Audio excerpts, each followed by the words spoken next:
Good morning, traders and investors. Have we got a show for you today? And what a great day to have a great show right after Trump's State of the Union late last night. I think it was the longest ever State of the Union, at least that Trump has given. We got quite a nice little takeaway for you from the State of the Union, checking out the CNBCs and the Bloombergs of this world, of this morning. They had like a bunch of not great takeaways. We got the takeaways that you want to listen to, folks. Here we're going to talk about a little relief rally in Bitcoin. That feels good. Feels a little relieving. Couple notable earnings here this morning. Circle this morning off to the races. Work day from last night. Of course, we have the big earnings report coming up tonight. Should be around 4:20 p.m. Nvidia, folks. We got a nice little preview ready for you. Of course, we got to talk about the IGV and the state of software given AI disruption. Couple quick corporate news items to hit on, including Netflix shareholders getting a little relief as maybe they won't have to take over WBD. We'll get to that a little bit later. Also, a rumor that Stripe could buy PayPal. Why in the heck would Stripe want to buy PayPal? We'll talk a little bit about that. Couple notable ratings later in the show, brought to you by The Fly. Our guest, folks, today, 8:35, Alicia Reese. She is Senior VP of the entertainment space over at Wedbush. Always love having Alicia on. Folks, we got a special co-host today, and somebody that I don't think I've ever co-hosted with on Pre-Market Prep, just me and him. Let's get Pre-Market Prep rolling here this morning, folks. The volatility right now is really incredible. Wow, look at that consolidation on the upper right chart. You know what we've seen this earnings season? Some of these expected moves get even more violent. This is why I have switched my strategy 10 years ago. And if you're chasing, you're in trouble. Good morning, traders and investors. Let's take a quick look at the SPY, trading up 0.3% here this morning. Feels a little more optimistic out there than just trading up 0.3%. Quick look at the Qs, trading up almost 0.5% here. IWM, your small caps and Russells, trading up 0.7%. Let's do USO oil real quick here this morning, trading down 0.2%. Gold trading up 0.3%. Let's do the SLV. SLV trading up 4%. And last but not least, we will get to this in just a little bit, folks. After our State of the Union talk, 3% trading higher for Bitcoin. Don't forget, folks, these charts are brought to you by TradeStation. Born to trade, chart, analyze, customize, all in one platform. Appreciate you, TradeStation, for sponsoring Pre-Market Prep and these charts.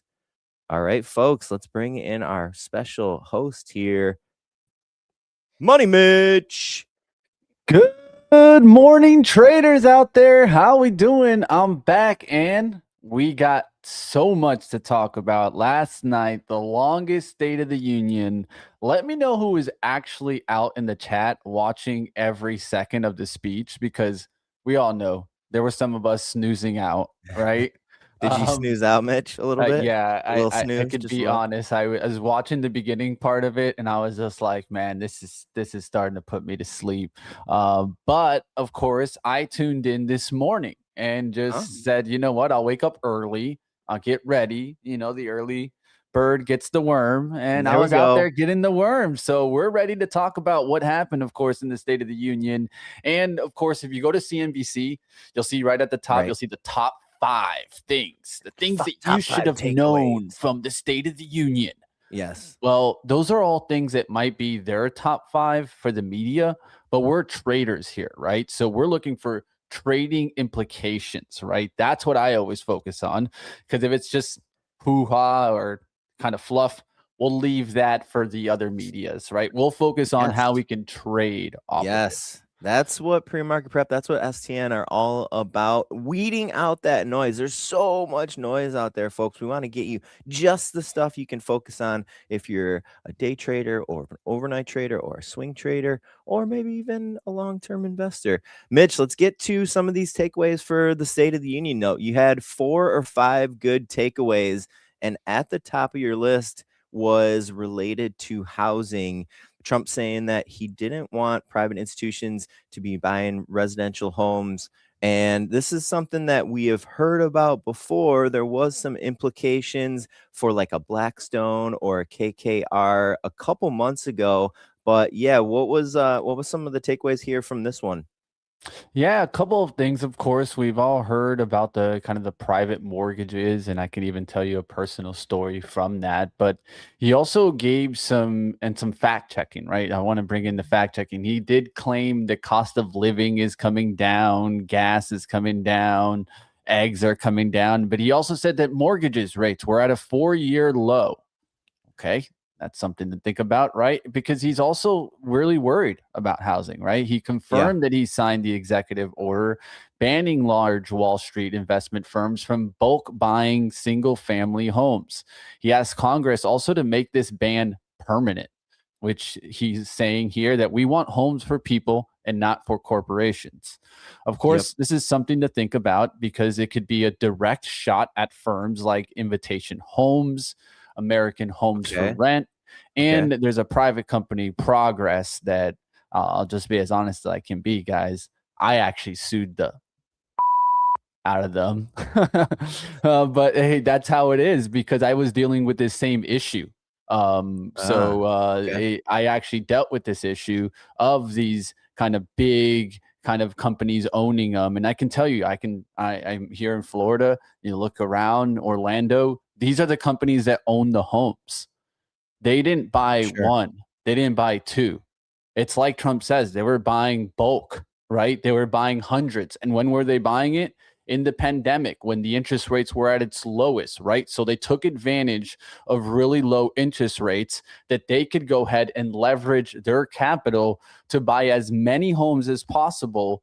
And then, as this, of course, inflation rose, they were able to raise those rent prices and essentially cover their mortgage and then some, right? So, ton of these companies are just making profits on these, let's say, real estate style of investments, right? sure, So Trump is trying to take that back. And I think that we can start to take a look to see how this will affect the home builders, right? We've sure, taken a look at stocks like Nail. We've been taking a look at stocks like Lennar off of this. We can definitely take a look at the home builders and things to see how those react today. I think today's going to be an important day. Nail has pulled back since these conversations kind of first started. Now I think we start to take a look to see, do we get another lift here in like an ETF? If you don't want to go to the leverage names, you don't got to stay in the leverage, right? I look at Nail because I'm just trying to jump on the leverage here. But I could see a break back above 74s here and then starting to get a nice little flagging pattern.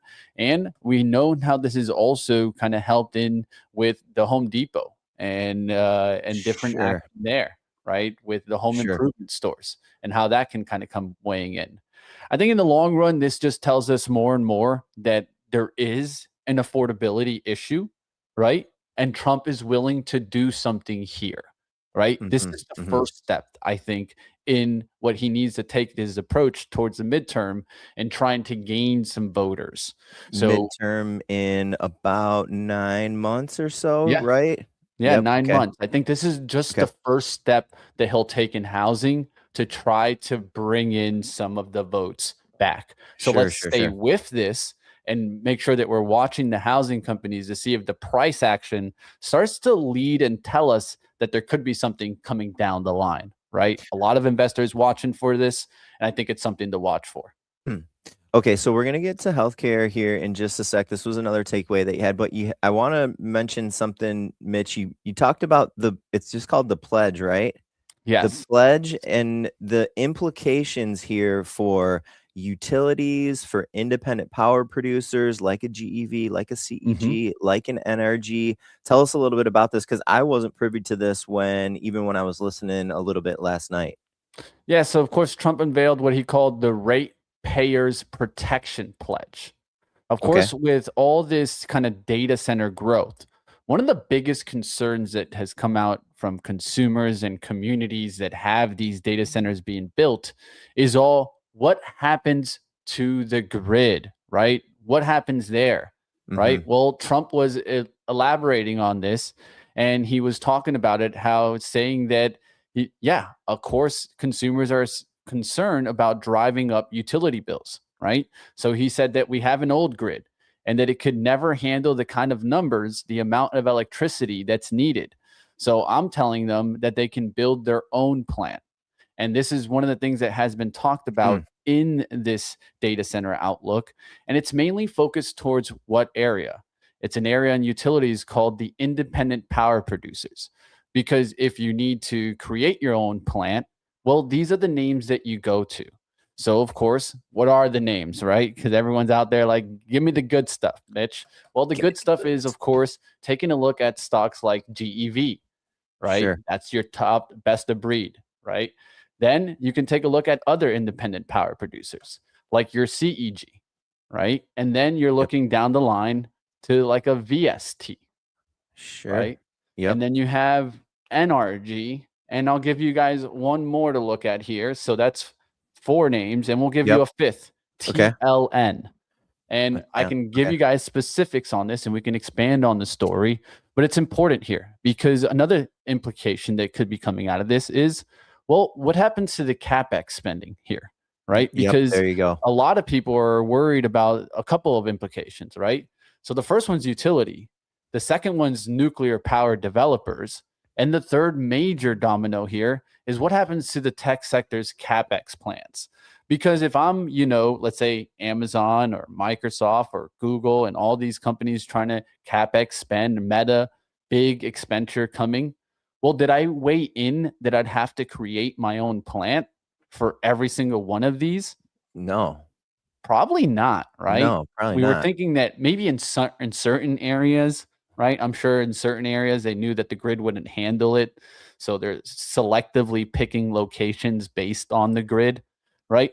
But if it's going to be where they have to build their own plant, this could actually further expand those CapEx plans and make them spend more. So we could be hearing that they have to spend more for this CapEx. This is another good thing for the industrials and the infrastructure for like the picks and shovels for these data centers, but it tells us more that tech sector and CapEx spend could be even going further up as we get towards these data center builds. Okay, so like correct me if I'm wrong, like a name that I'm thinking here for like a utility player, like a grid player is like a Dominion, right? Like a D. Yeah. D.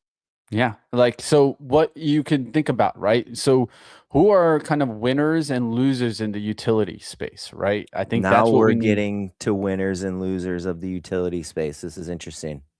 Yeah. And it's really kind of interesting as you kind of expand on this, right? Because you want to be thinking about how does this really weigh in, right? Well, this weighs in because it's really the focus of the consumer, right? Because the consumer is a lot of the times the one that gets the cost to go higher, right? So the first thing to understand is that utilities no longer are kind of this boring sector anymore, right? It's an actual area that's really getting the lift, right?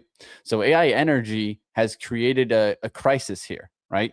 So where to compete in the wholesale markets, you have to kind of really start to raise the prices, right? And a lot of regulated utilities are important here because when you look into the utility sector, how does this usually work? Well, this usually works with it passes down the cost to the consumer, right? Because it's usually that it's on a kilowatt basis. And even though if they're expanding the grid to try to help some of these data centers, they usually end up passing that cost down. So that's where the big concern really comes into play. So regulated utility companies are going to see a little bit of some mixed structural tension, right? Because this cost will be passed down, right? So then now you got to think about what's going to happen here. Well, if the move is going to be that you start to go towards more of these create your own power plants, then maybe these names won't see that big of a lift. But if we think about it as cost, right? Costs have already been going higher, right? And that's one of the things that I wanted to kind of bring in, like a Dominion Energy, an AI data center power demand in Virginia contributed to an 833% increase in the capacity for the auction prices for their wholesale market.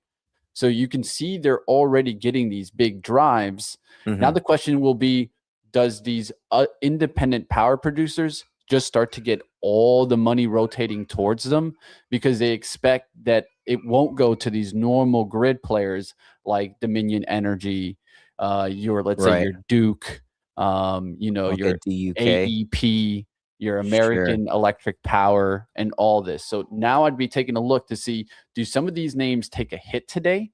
And do we start to see further implications go towards more of that nuclear energy?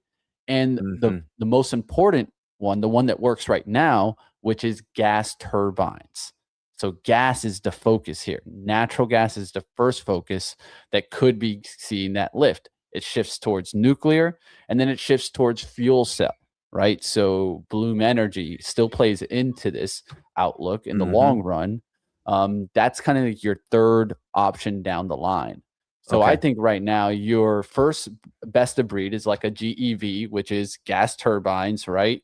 And has also exposure to nuclear, right? There's a reason why I think we saw that huge move in GEV yesterday. I don't know if you guys caught that, but that was like a 7.53 move from the low to the top. And it was a big breakout on that chart. And we can kind of pull up that chart. You can see how this action came into the move. So I think this is all that can weigh in, right? And I think that one thing that we need to be thinking about with nuclear, and the reason why nuclear isn't the first option, is because they need to get past the kind of the licensing, right? And that's the problem with nuclear. You have to deal with licensing. You have to deal with this long-term road and journey to get towards that power. Is it something that I see happening? Yes. In the next, let's say, maybe 2 to 3 years, I could see that being the power shift, right? It goes from gas to nuclear, and then eventually it might even shift from nuclear towards fuel cell, which could be even cheaper, right? So that's your hydrogen outlook in the long run. But BE, in the case of why I mentioned BE, is that BE has right now kind of this power generation that uses gas that eventually wants to shift to fuel cell.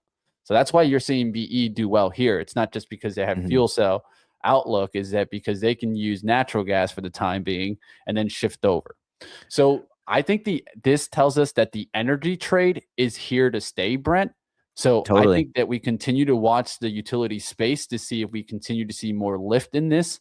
And then we also continue to watch the picks and shovels. This tells us more that we're going to see the picks and shovels continue to lift. And then the independent power producer industry that has been the biggest focus for How to Swing Trade with Money Mitch on STN since Sunday. 7:30 to 8:30 p.m. Sunday, Monday, Tuesday, Wednesday, Thursday, folks, in the STN this network. Is why we were watching some of these names like TLN, right? TLN has exposure massively to Amazon. They have AWS exposure, right? So you want to know what are the names that also partner with the big companies and try to follow that money spend, right? Because if Amazon's going to spend this much, then we can kind of co-ride that move. I love the progression in energy that you're taking us through, Mitch. Super helpful. I want to hit just a couple other takeaways here from the State of the Union. We'll spend just a few minutes on a focus for one of them, but I want to mention a couple other ones. Trump did mention the accounts for kids, like, getting investment funds to kids, to younger people. He also mentioned SNAP work requirements. He also mentioned auto loan deductibility. Ford, maybe a little implication here this morning on that. He also said that he wants to give everyone 401ks, even if their employer is not matching. He wants the federal government to match, like, I think it was like $1,000 or so. It could be implications for for brokers there also. The one that I want to just spend a couple quick minutes on here is what I think Trump called the Great Healthcare Plan, stopping ACA tax credits. Of course, the Humanas, the UNHs, the CVSs of the world have been sensitive to this previously. Mitch, any quick takeaways here for this segment of the State of the Union? Just pretty much the trying to take away what Obamacare gave to the market, right? If you think about it, United Health, Sigma, Humana, and Alliance Health have seen their price increase 1,700% since this ACA was actually approved. Now it's being completely taken off the table. And yeah, I wasn't wrong about that. That was 1,700% that these companies went up. So the continued downside pressure in these names. Some people were thinking that the Democrats would maybe push to get this through and it would come back into play. And this Yeah, was Trump, I think, finally hard standing here and sure, saying that no, this is not coming back. This is not a question about negotiations here.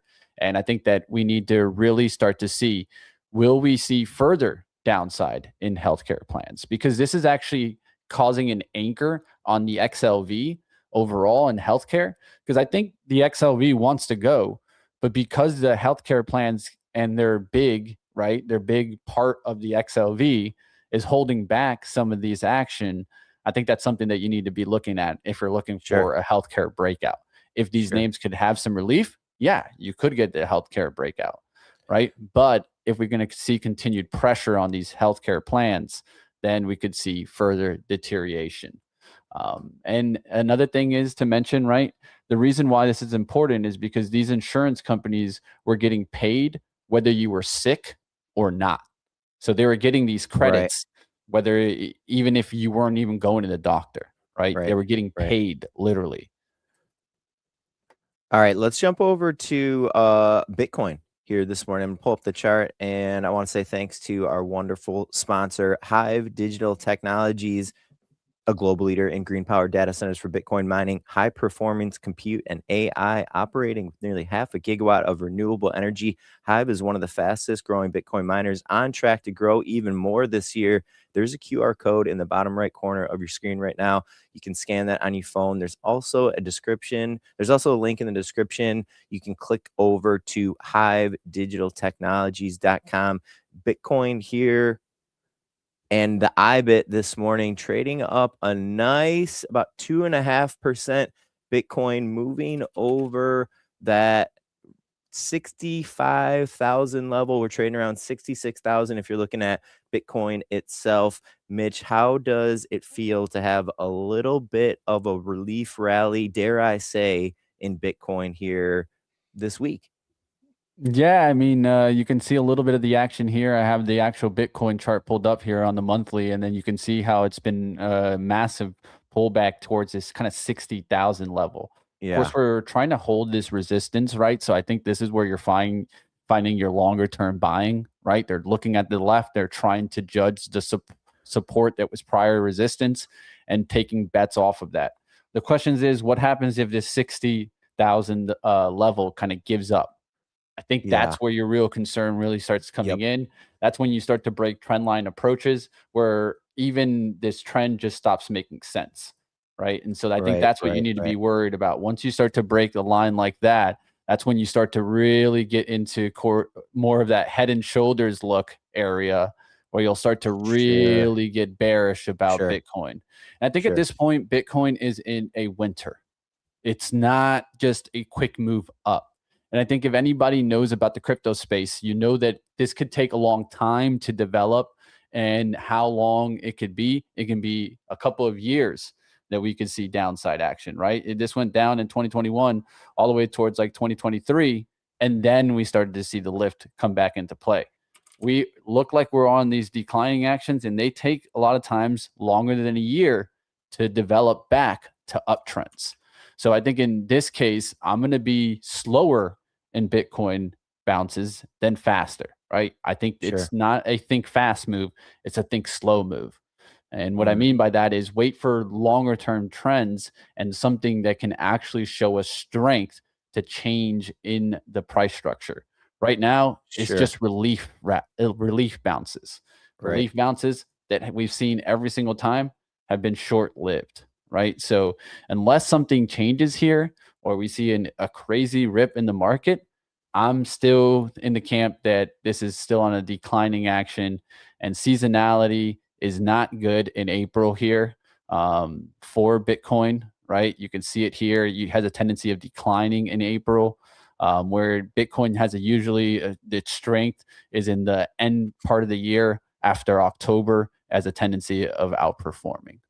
Um, And so I want to just highlight why we are. I mean, we always focus on Bitcoin and crypto here, but especially this week, we've had a few of our very smart guests this week on Premark Prep and STN highlighting that it seems like Bitcoin is really kind of like the speculative proxy for a lot of retail investors. If agreed. Bitcoin is not doing great, then some of these like retail darling names are kind of like struggling. We have like a Coinbase here this morning getting quite a nice pop, straight up about $10. Also a hood with quite a nice pop here, a few dollars here, as maybe a couple stock specific ways that you can look at Bitcoin.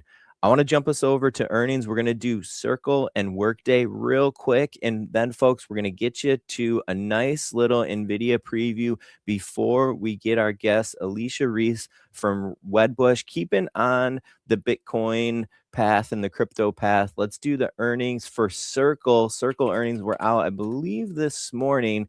Quite a strong report. Company reported 56 cents versus a 17-cent estimate. Sales beating at about 770 million versus 740 million. I'm going to pull up the chart here on my TradeStation charts.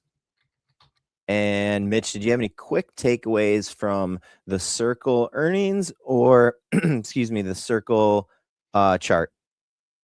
Yeah, I mean, a big bounce back on this. I don't think it was an expected move here higher, but it was really good report overall. If you take a look deeper, they did give you some target multi-year CAGR look at 40%. Really good numbers there. Fiscal year 2026, other revenues at 150 million to 170. All good outlooks here.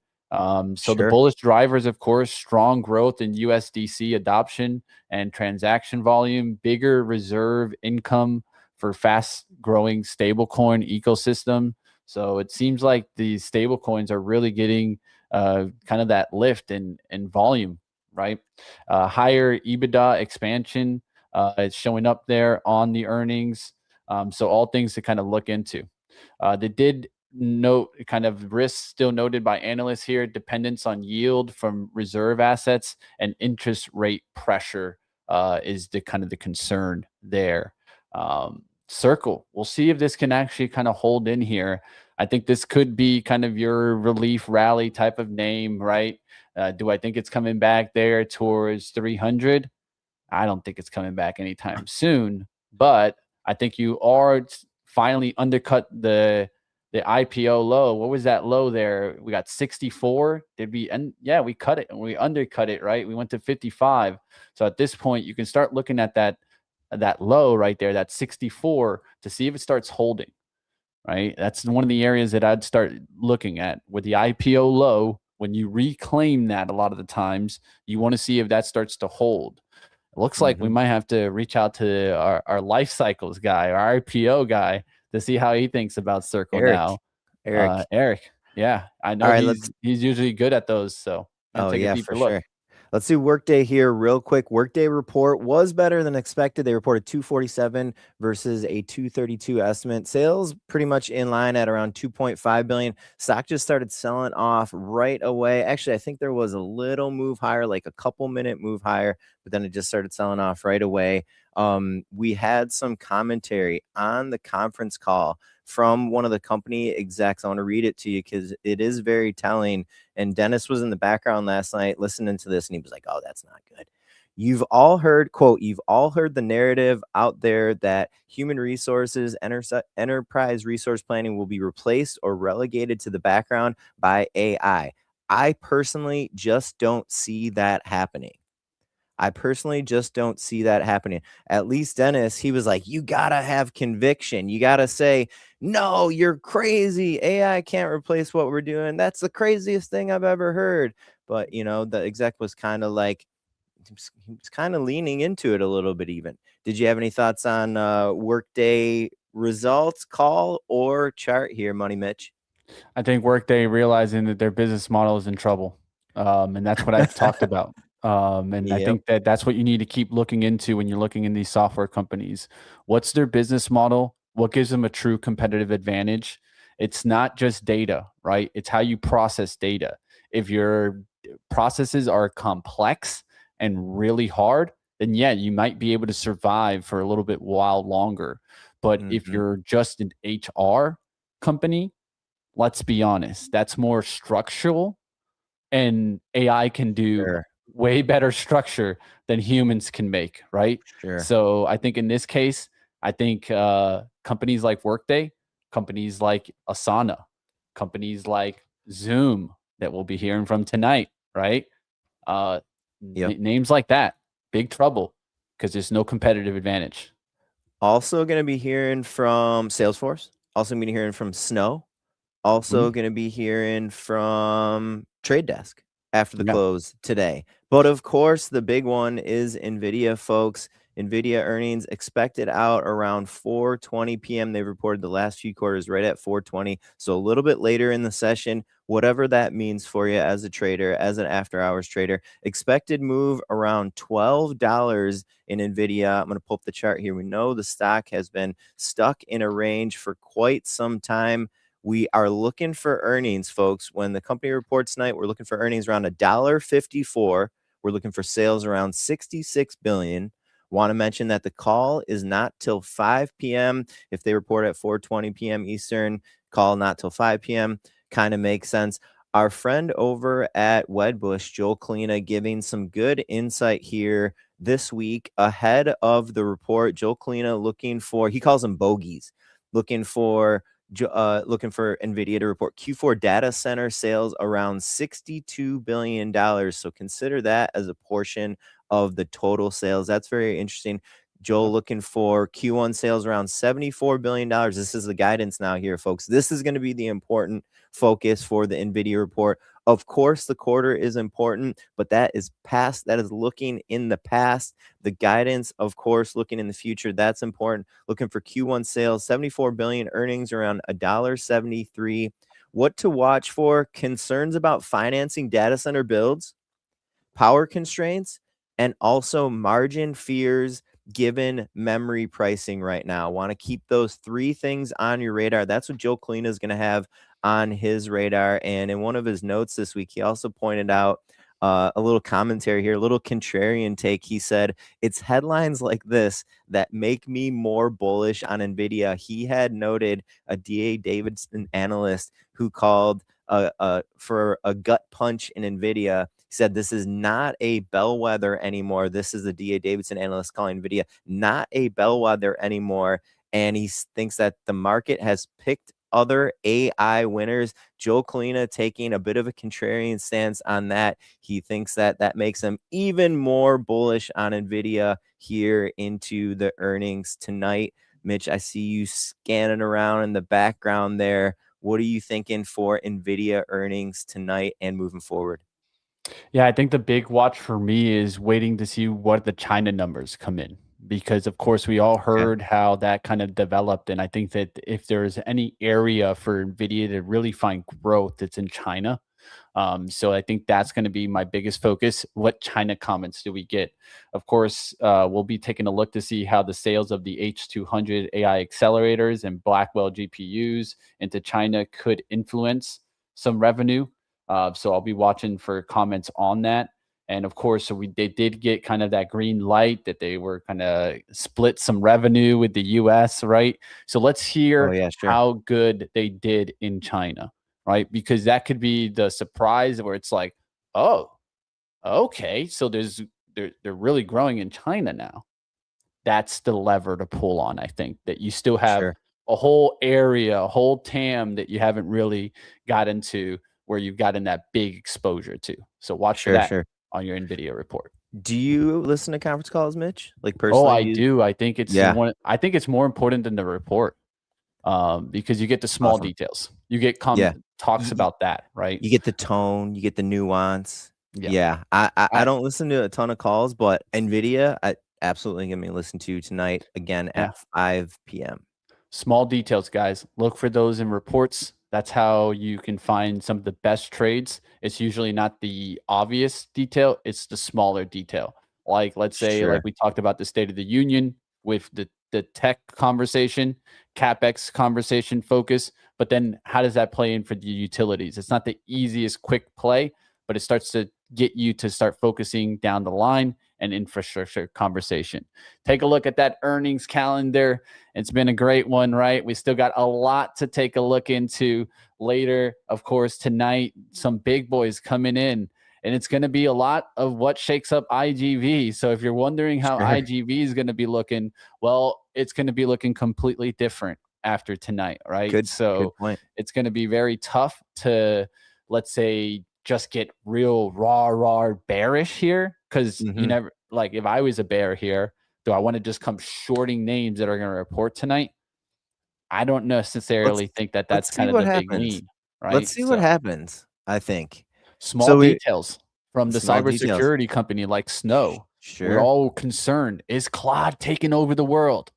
We'll find out a lot of that on the earnings. Besides some of the software names like a Trade Desk we mentioned, the Salesforce, Oof. Snowflake, we're also gonna get a quantum name, IONQ. Reminder that they don't generate a ton of sales. So, while people are probably gonna be watching this earnings report, I just wanna give a little disclaimer that sometimes for a smaller company, not generating a profit, not generating too many sales, the earnings aren't always that important. We're also gonna be getting synopsis tonight, and then just a real quick preview here for tomorrow morning. Tomorrow early, we're going to be getting Baidu. We're going to be getting Vistra Energy, VST, also Celsius, CELH. There's another quantum name, D-Wave, QBTS, also Shake Shack, Krispy Kreme, and Papa John's if you're looking for a little indication for some of the consumer.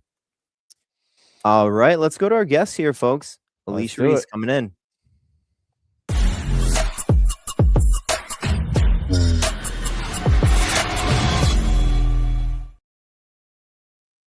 Alicia Reese, good morning. How are you doing? Oh, I can't hear you.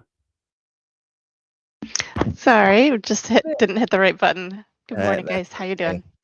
Doing very good, very good. How's your week going? Busy, busy. Busy, busy, busy. Yes. Why?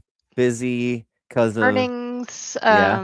and the overlay of Netflix, Warner Brothers, Paramount, and AI in general. Oh, Certainly disruptive in the market these days.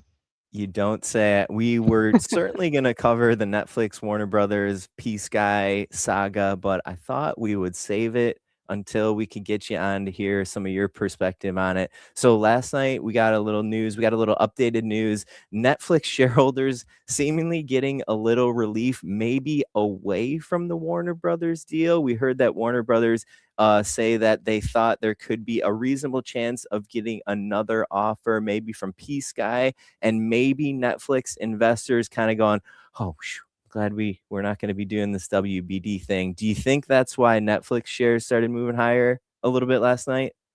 I think the shareholders appreciate the possibility that this could go Yeah, away. that's For sure, probably the more absolutely. sensitive way to put it. Thanks for putting it that way, Alicia. Sure. Well, I mean, it's not a bad deal for Netflix. Shareholders don't want to pay a lot. What they don't want is the distraction. This is a massive distraction for the Sure, management team, and it's a sure. long-term distraction because the regulatory process is going to take a long time Oh my gosh. after all of this, hoopla over the, fight for Warner Brothers with Paramount. In the end, it would be a great asset for Netflix to have. The integration would take time, and it would probably derail some of the, progress that Netflix has made early days because they're, certainly not used to acquiring, and certainly not at this scale. So that would be Sure. disruptive. But the fact that they do intend to operate them separately and keep a lot of the people at Warner Brothers, especially the main heads, creative heads, and keep them as Hmm. separate assets for the most part, would be a lot less disruptive. Just putting them on the ad stack. I think would be really beneficial to Netflix because that's really the main driver of Netflix's next leg of growth, with or without Warner Brothers, is this, advertising. They have so much Sure. progress still to make and plenty of profitable upside. So do you think that some of the benefits for like a Paramount Skydance shareholders, is it similar to how Netflix shareholders might see some of these No, benefits? No, different. Tell us a they're little bit about totally that. different. No, Yeah. Paramount needs this deal. Netflix wants Ah, it, doesn't need it. Big difference, I okay. think. Yeah. I don't think, Paramount with Paramount Skydance with the current integration, they're just shedding so many, jobs and costs and stuff just to try to make this profitable. And it's a tough Mhm, business to be in from where they are. And they're going to add another, group of linear networks, have to shed a ton more, have to, integrate two studios. It's a lot of work, for sure, and a lot will be cut, which isn't great for the market, isn't great for the industry. But I do think Paramount needs it. They need the boost. They need significantly more content to deal with. So yeah, no, I think for their shareholders, they don't want to overpay for it. So $1 higher and then getting some of those ticky tack issues out of the way. Um, Certainly boosted the bid, but Netflix does have an opportunity to come back mhm. and they'll have 4 days to come back and revisit that, but Okay. they can walk away. They certainly can. Sure. What about the regulatory timeline? Like, you were kinda sort of commiserating about how long this could potentially take. Do you have any insight? This might be something that you talked about on pre-market prep before, but I mean, whether it's P-Sky or whether it's Netflix, I mean, how far down the road before there starts to be, hypothetically, of course, integration of WBD? Yeah, I don't have a ton of insight on that. We will, be hosting some experts in the space.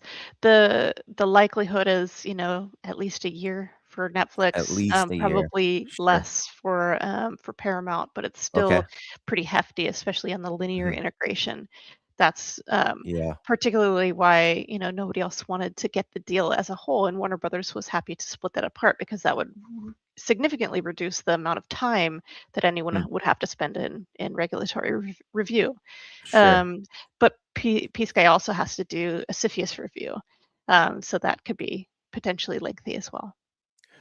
Okay, awesome. What about some of those earnings plays that you might have had on your radar from this week, or maybe looking ahead to next week? What about earnings land in the entertainment space? Yeah, so we after we saw Amazon and Roku, we have the trade desk up tonight, Okay. and it's a great partner for a lot of advertisers. It's launched its own connected TV platform with a couple of small names in the business. We think advertisers, as the trade desk is looking at it, will be interested, but it's going to be really hard for them to get enough customers, enough buyers for these TVs, for these platforms, to really come in meaningfully to compete with the likes of Amazon. Amazon's advertising stack is just so incredibly superior because it has all of the e-commerce. It allows for a full funnel operation and deeply integrated with Roku now. It's just a formidable competitor. And so I do think that the trade desk is a necessary in for a lot of advertisers. And so they'll keep Okay. all of their clients and continue to grow the client base. But the gross spend per client, I think, is going to be challenged because a lot of that is going to be split with Amazon and continue to trend over to Amazon over time. Gotcha. Okay. And you mentioned Roku a couple times in there, and Yeah. Roku reported, I believe, a couple weeks Yep. ago. How were those Roku results? How do you think the stock Great. has reacted since that report? Yeah. Yeah, the results were fantastic. The guidance was fantastic. The business is phenomenal. I think it's absolutely underappreciated here still. I think there's a lot more that they can do, and it's a matter of time before they prove that out. They're just in the very early stages of adding SMB performance marketing on their platform, and that's a train that they can run away with. And I think Okay. yeah, I think this one's a really good one to own. It's one of my top picks. Love it, love it. What about a name that we've been focused on quite a bit in pre-market prep and definitely in STN? I think, just a lot of traders in there. This seemed like a good trading vehicle. What about like an app loving, an APP? Thoughts on app loving? Yeah, I think the market reaction to AppLovin was very specific after its earnings release. I think Sure. there were a lot of hedge funds that were in AppLovin to, for the e-commerce trade specifically. Hmm. And because e-commerce is going to have a little slower rollout, or, a little delayed rollout, they're taking their time with it because it has to be perfect. If they don't get it perfect, then they're not going to be able to retain those e-commerce customers, and they're not going to be able to expand in the way that they want to. And they're perfectionists there, and they're really, really good at what they do. And so the delay on that, I think, pulled a lot of hedge funds out of it, who will probably come back in at the right time to play that. So this is a hold off. It's not an off. I think there's also some concern about the, influx of new AI names in the Certainly. space, Yeah. but it doesn't make any sense, frankly, because AppLovin is based on very high quality AI. That is the whole business. That is Uh, why they're so yeah. successful, Hmm. and they have this incredible moat and an incredible head start.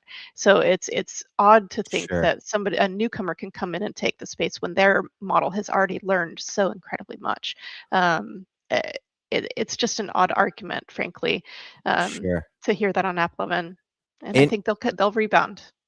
in software in general, it seems like when we've been hearing from sources, informed sources within the industry, they've been like these moats are huge. Yeah. It's going to take so long for, an AI based more AI based company to, build up, and it sounds like that's exactly what you're saying too. That's more the case with AppLovin than just about anyone else I can think of in my space. Sure.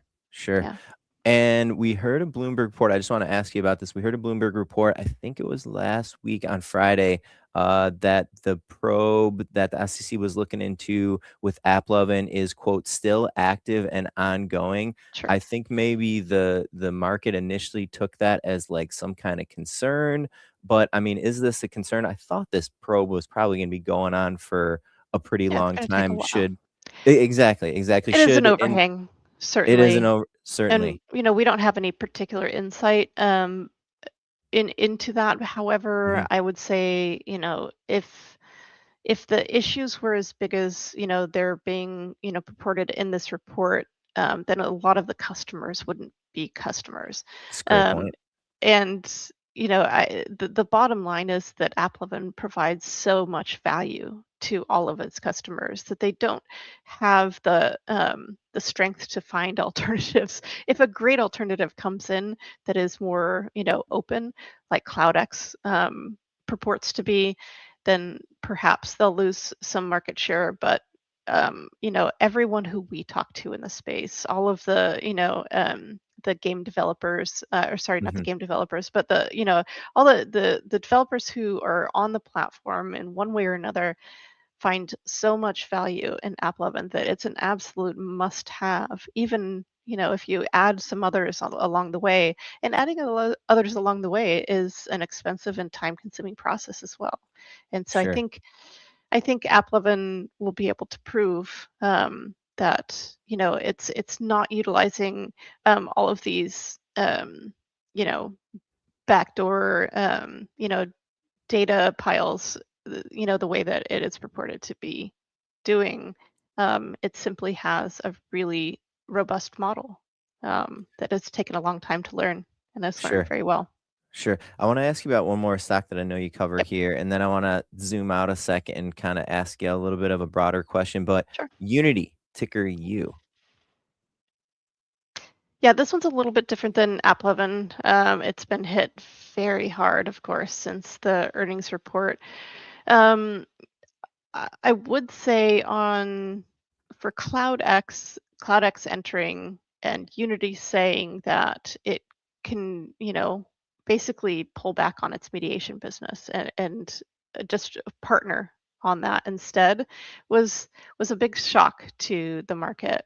And most of us have been thinking that that's one spoke in the flywheel for Unity, and taking that out relieves them of a huge possible opportunity in the future. But if they pull back on that and partner on that, perhaps they're saying that it wasn't that great to begin with, which is Sure. just simply concerning.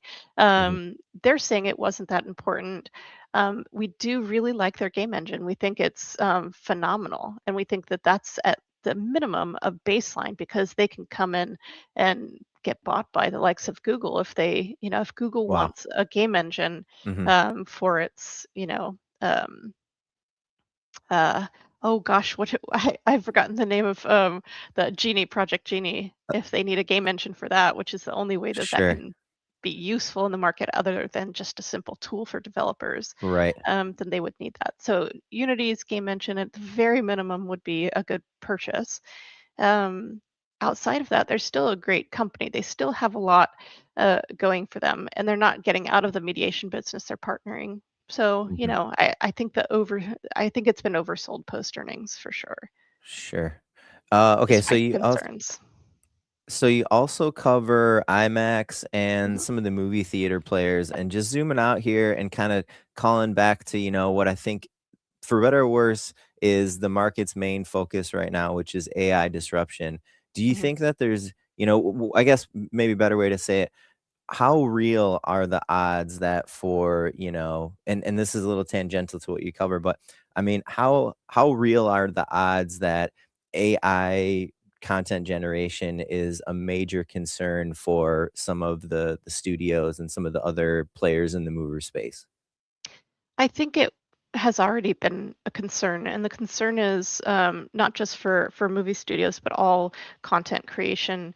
Is that these AI models have done most of their learning thus far on content that they have not paid for, um, Right. and that's one reason you saw Disney go in there um, and do a deal with OpenAI, because they may as well get paid for it and have more control over the process, which they have not had so far.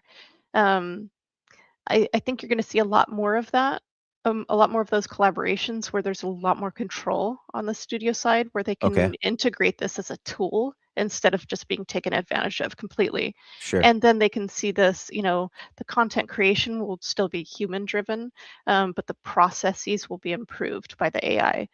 There's a lot of space for process improvement, Hmm. especially in post production. That timeline could be Efficiency. shrunk sufficient, Sure. significantly. And also, just on broadening um, titles globally with subtitling, with lip syncing for Okay. voice actors, Yeah. or just creating AI voice actors. I think they'll be really cautious around that. I think you'll see a lot Hmm. of negotiations going on in SAG-AFTRA around stuff like that. But I think broadening content globally and making adjustments for different global audiences, like Mhm. China will not take certain types of content in Sure. certain pieces. They can more quickly adjust for certain Great point. markets. Yeah, I think there's a lot that can be used here as tools without Mhm. completely overtaking the market and just saying, here's this, AI slop, and we're going to put this out as a movie and Sure, sure. replace, Avatar. Awesome, Alicia Reese, thanks for joining us My today. She pleasure. is Senior VP of Equity Research covering media and entertainment over at Wedbush. We always love hearing your perspective, Alicia, and we'll be, Thanks so as Joel much. would say, dialing you up soon. All right. Have a good Have a one. good day. Later. Bye bye. All right, folks. Here I am. It's just me on pre-market prep right now. That's kind of cool. Feel like I could just do whatever I want right now. What do you guys want me to do? You want me to do a little dance? How about we do a few ratings, folks? Woo!